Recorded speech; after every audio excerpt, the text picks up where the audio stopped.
దీపావళి దగ్గరకు వస్తుంది కాబట్టి బాణాసంచాకి సంబంధించినటువంటిది రెడీ. సాధారణంగా మనం శివకాశి ఈ తమిళనాడు నుంచి తెచ్చుకుంటుంటాం. ఆ ప్రాంతాల్లో 2 రకాలు, తిరుపతి దగ్గరలో ఒకటి ఉంది, అదే సందర్భంలో అక్కడ ఇది ఉంది వాటి నుంచి. అయితే ఇప్పుడు ఏముంటుందంటే చిన్న చిన్న చిచ్చుబుడ్లు తయారు చేసుకోవడం, లేకపోతే సీమటపాయలు తయారు చేయడం, ఇట్లాంటి క్రమంగా మన ఇళ్ల మధ్యలో కొంతమంది కుటీర పరిశ్రమలాగా చేసేస్తుంటారు. అట్లాంటి వాటితోనే ప్రమాదం. మనకు తెలిసిన వాళ్ళు బాణాసంచా తయారు చేస్తున్నారు మనం అనుకుంటాం, కానీ అక్కడ చిన్న నిప్పు రవ్వ రాజుకుందంటే అది పేలడంతో పాటు మన చుట్టూ ఉన్న ఇళ్ళన్నీ పేలుతాయి, ప్రాణాలకి ప్రమాదం. దానికి సాక్ష్యం తాజాగా అమలాపురం దగ్గర జరిగినటువంటి సంఘటన.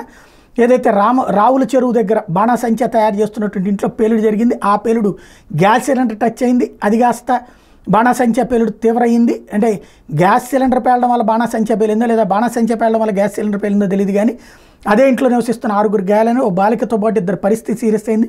పేలుడు దాటికి పక్క నివాసంలో కూడా గోడలు కూలినాయి. అదే ఇంట్లో నివసిస్తున్న 8 మందికి గాయాలని, 14 మందికి ఆసుపత్రికి తరలించారు. ఒకరిని డిశ్చార్జ్ చేసి పంపేశారు వైద్య సిబ్బంది.